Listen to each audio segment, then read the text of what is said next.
How do we determine morality in Islam?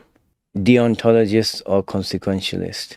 Where is the evidence that it only applies to real life and not virtual context, or the other way around? Allah. Good question. And I don't know these terms. I'm not too hot on my philosophy.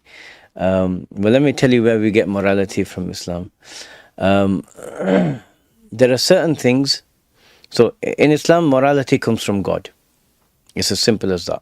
What God says is right, and what God says is wrong, is wrong. Otherwise, what we're going to do is you don't have a fixed structure. You don't have a fixed set of principles that are moral and immoral. And when you leave it to society, people choose certain values, and then over time, people's experiences and their ideas change, and their experiences lead them to altering those values. So what you have is, you have a situation where we have a situation where right and wrong becomes muddied, right? So for example, looking at an indecent image, right, in Islam would be haram.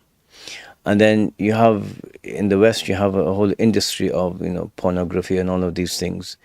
And this ruling in Islam doesn't change. This is not going to change, right? It's not one of those flexible ones that changes with times, places, and people. It's going to remain haram. Whereas, if you went back, a few decades, it would have been seen, this industry would have been, abhorred by everyone. It's indecent, it's filthy, we don't want to have anything to do with it. But then you have people that come and, they find ways of, okay, it's not widespread, it's not everywhere in anyone's face, but if someone wants to access it, they can find a way easily. And then what happens is, Allah protect us, what happens is, these things become the norm. And so that moral standard has changed. Why? Because kaching, right? Because they can make some money out of it. And then what tends to happen is, why do people access these sorts of things? A lot of the times people access them, perversions and whatever. But a lot of the time people access this because of a dopamine hit. When they view it, their brain gives out some chemical and they're enjoying it. But then with these things, it's like addictions. The next time you go into it, the dopamine hit isn't as strong. So that's why you see drug addicts, going from lower class drugs to, higher class drugs. And so it'll be the same here. And then pretty much whatever the standard of it isn't sufficient. A'udhu billah. So then they go to something that's considered, stronger, and then stronger. And then you hear of all these horrible cases of these sorts of things, with children involved and all of these things. A'udhu billah. That's because there's no fixed morality, and money or influence or power can affect morality, when it's based on human standards. What we have is a divine standard, right? Allah subhanahu wa ta'ala, He's given it a standard of Islam that, this is what's right and this is what's wrong, and, don't do this, it's bad for you, and don't and do this, is good for you. And وَلَا تَقْرَبُوا الْفَوَاحِشِ, like generally, like zina is considered a fahisha, it's a vile, wrong action. And in the Qur'an, Allah subhanahu wa ta'ala refers to these actions like zina with this word fawahish, and then he says, don't approach them, because the closer you get to it, the more tempting it becomes.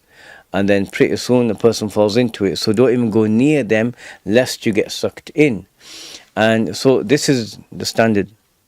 So there are certain things, some of the ulama have, like the Maturidi scholars have said that there are certain things that everyone can recognize just with our minds as being right and moral. One of them is shukrul mun'im, thanking someone who's done you a favor. So the ultimate form of gratitude, which is, gratitude to Allah, one of the ways it's manifested is iman, that, people should believe in the existence of God and various, a few other of His attributes. But that's what they say, that, anyone can recognize this. Anyone can recognize it's good to be good to your parents. Whereas, um, if someone says no, it's all arbitrary and it's just a social construct, and there's no absolute right and wrong, and just people have just come to an agreement. It just happens to have become this way. Then you end up like like the animal kingdom, right? The strongest makes the rules. The strongest, it's like the predatory animals goes and they go and they attack the deer and the gazelles, and they bite their throats off, and then and that's literally what happens. And then when you have a perspective, look at this, just literally look at this, right? Look at Palestine and look at the volume that's happening there. That's what you have when the people in power don't have a moral compass, or the moral compass is skewed. There, to the point that it's actually frustrating, and it's like you don't know what to do. Like, God knows how long it's been, like over 40-50 days where the same thing's been happening. You just keep seeing images of people getting bombed and people getting killed, and adults and children and families and whole homes being decimated. And the powers in be, they just sat there quietly, right? No one's stepping in, no one's doing anything. Or you took a week off, right? You had to polish your missiles so you could send them in fresh. You took a week off, but what was the point, right? When the onslaught just comes back even worse than than it was before. This is a problem, and there's a failure of morality because it's not rooted in revelation, right?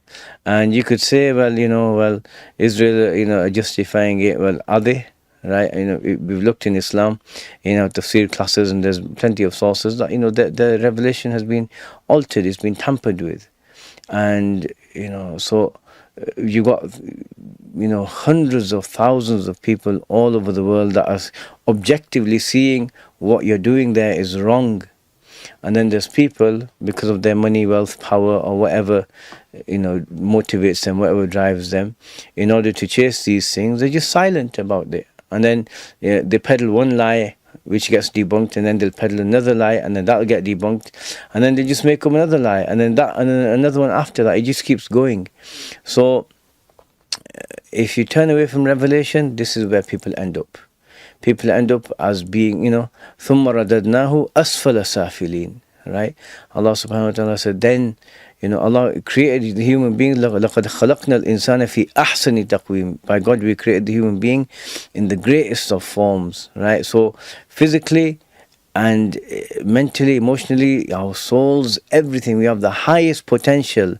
But then people, so let's just go into this now. Surah At-Teen, وَالتِّينِ وَالزَّيْتُونِ. The teen, the fig, incredibly beneficial fruit. But if you leave it too long, it goes off, it goes bad really quickly. A zaytun, incredibly beneficial food, right? But in order to benefit from it, you have to put it through a process, to put it in brine or something, so and then you can benefit from it. You try eating a raw fig, a raw olive off a tree, is very bitter. So human beings have to go through a process, through revelation, through the guidance of revelation, to achieve this potential. But then some turn away, so they don't want to do this. So Allah says, so then we return them. They turned away, so Allah says, then we return them to being the lowest of the low. They're worse than, at least the animals that are out there grazing in the field and then defecating on the grass. They're doing what they're meant to be doing. But someone like this, who turns away from the morality that and applying this morality that's from revelation, what do they get? They just end up doing the worst of actions, and they don't bat an eyelid. They'll justify it, right? And then you have all those TikTokers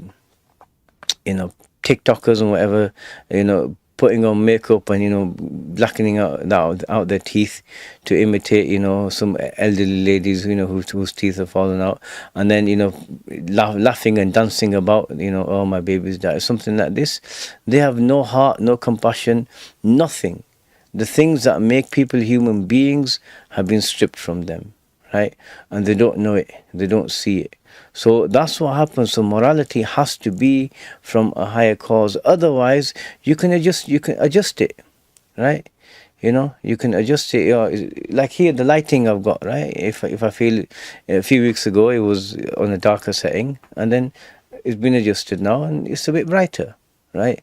Is that what right and wrong and good and bad and morality should be? No, right? So now you tell me, is it deontologist or consequentialist, right? That's my understanding of morality.